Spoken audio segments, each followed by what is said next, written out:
श्रीमद् कुंज विहारे नमः। श्री स्वामी हरिदास विजय तीर्थराम। हमें यदि परमात्मा की प्राप्ति करनी है तो परमात्मा को ही लक्ष्य बनाना पड़ेगा। चाहे सारी दुनिया हमारा विरोध करे, पर यदि हमें वास्तव में आध्यात्मिक उन्नति करनी है तो पक्का विचार रखना होगा कि बिना संसार बंधन छोड़े ये छूटेगा नहीं। किंतु यदि हम अपना लक्ष्य, एकमात्र उद्देश्य भगवान को बना लेंगे तो फिर सब ठीक हो जाएगा। जो साधु हो जाते हैं उन्हें तो सर्वथा ही परमात्मा में लग जाना चाहिए। उनका संसार में क्या काम है? शरीर निर्वाह हो ही जाएगा।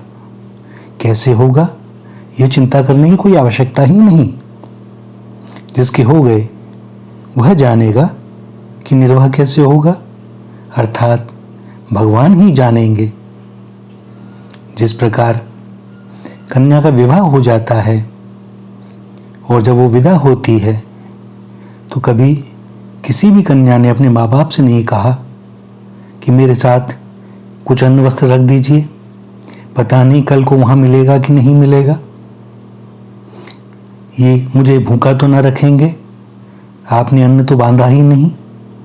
नहीं, विश्वास है कि मैं जिसकी हो गई वो मेरा भरण पोषण भी करेगा, मेरी रक्षा भी करेगा।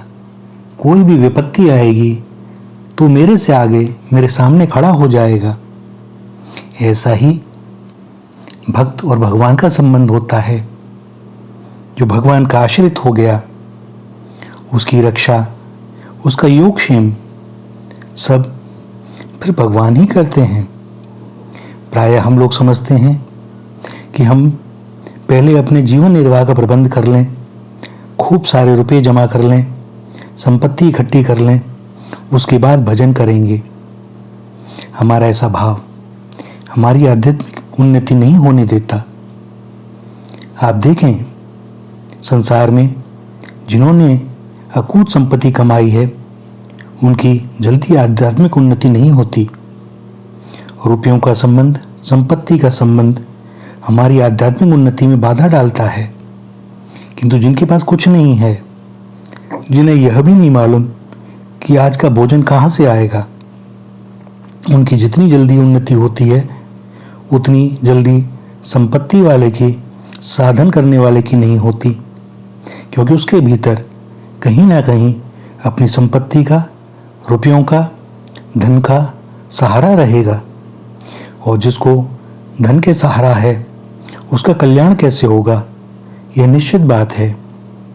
और जिसके पास न धन संपत्ति है, न किसी रोटी का ठिकाना है, न रहने का ठिकाना है कि क्या खाएंगे, कहाँ रहेंगे, कल क्या मिलेगा, उसकी उन्नति बहुत जल्दी होती है।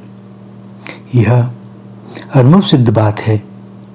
जिसे भी संपत्ति का सहारा रहेगा वह रुपए जमा रखकर उसके ब्याज से काम चलाएंगे, उससे उनकी उन्नति जल्दी नहीं होगी। धन का आश्रय रहने से भगवान का अनन्य आश्रय नहीं होगा। भगवान के अतिरिक्त यदि कुछ भी सहारा रहेगा तो वह परमात्मा की प्राप्ति कैसे होने देगा। केवल हमें प्रतीत होता है, संसार में दिखाई देता है कि खूब धन संपत्ति का प्रबंध हो जाए तो फिर बड़े निश्चिंत हो जाएंगे और भजन करेंगे, फिर कैसी चिंता। किंतु ऐसा हो नहीं पाता। जिसका भगवान के सिवाय और कोई सहारा नहीं है, ऐसे व्यक्ति के लिए भगवान ने अपने को परम सुलभ बताया है। जिसको रोटी कपड़ा मकान किसी चीज का सहारा नहीं, जिसके पास कोई आश्रय नहीं, वह अगर भगवान को के आश्रय में चला जाए, उनको अपना मान ले, तो फिर कोई चिंता ही नहीं।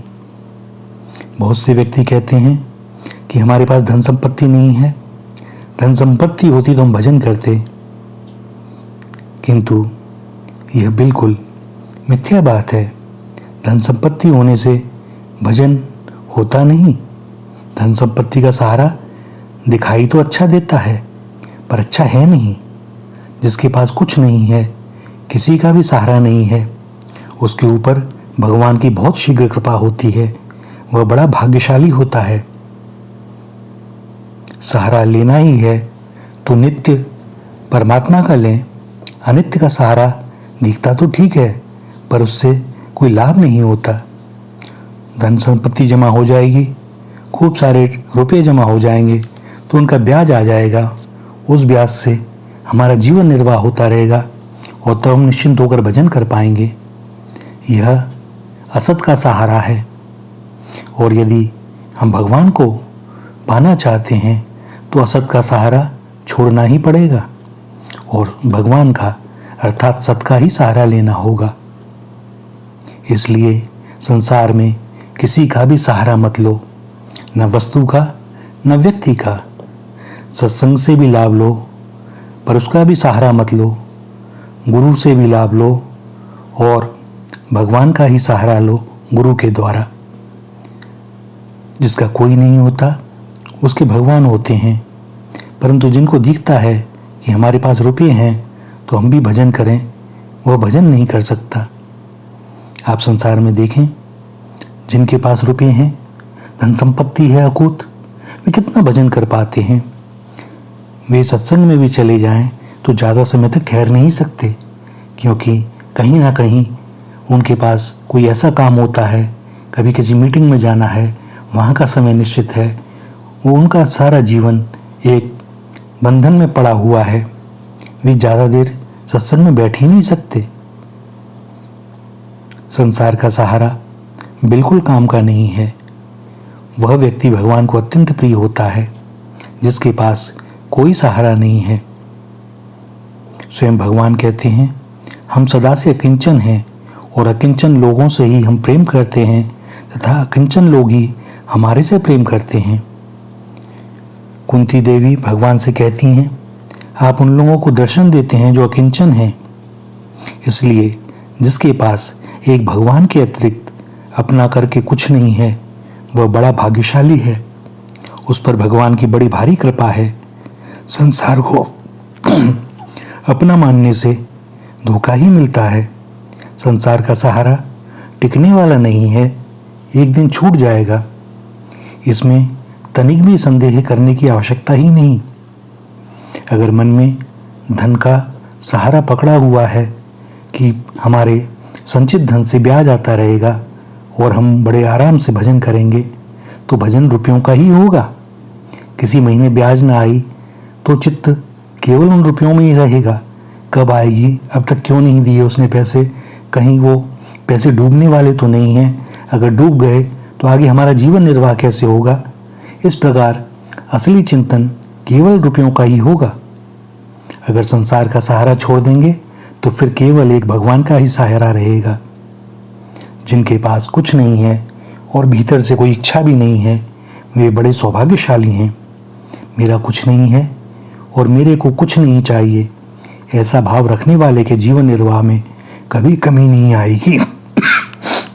आप प्रकृति को देखें, पशु पक्षियों को देखें, कितने लोगों को हम अन्न दे रहे हैं, उनको भोजन दे रहे हैं। आजकल 35-40 वर्ष में तो सारा जीवन ही सबका बदल गया है। अब कहाँ कोई पक्षियों को पानी देता है, अन्न देता है, गाय को रोटी देता है, कुत्ते को रोटी देता है, क्या करते हैं। लेकिन आज भी वे सब जीवित हैं, सब चल रहा है, क्योंकि भगवान के भरोसे हैं वे सब, हमारे भरोसे नहीं हैं।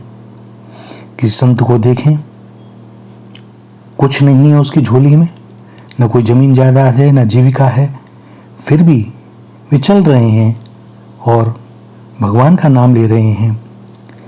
साधु संतों को रोटी भी अधिकांशतः मध्यम वर्गीय और गरीब घरों के से ही मिलती है, धनियों के घर से नहीं मिलती। वहाँ से तो उनका चौकीदार ही पहले दुत्कार देता है, प्रवेश हो ही नहीं सकता, बात हो ही नहीं सकती। जिनके पास खाने को रोटी नहीं, पहनने को कपड़ा नहीं, रहने को मकान नहीं, हाथ में पैसे नहीं, पैरों में जूते नहीं, सिर पर छाता नहीं, पर एक भगवान का सहारा है, वे संत महात्मा बन जाते हैं। आप देखिए और अनुभव कीजिए कि सत्य यही है। अतः भगवान को ही सब समय पुकारें, एकमात्र भगवान का ही आश्रय लें और सत्य माने एक उनके सिवा हमारा अपना कोई है ही नहीं। श्री राधा श्री राधा श्री राधा।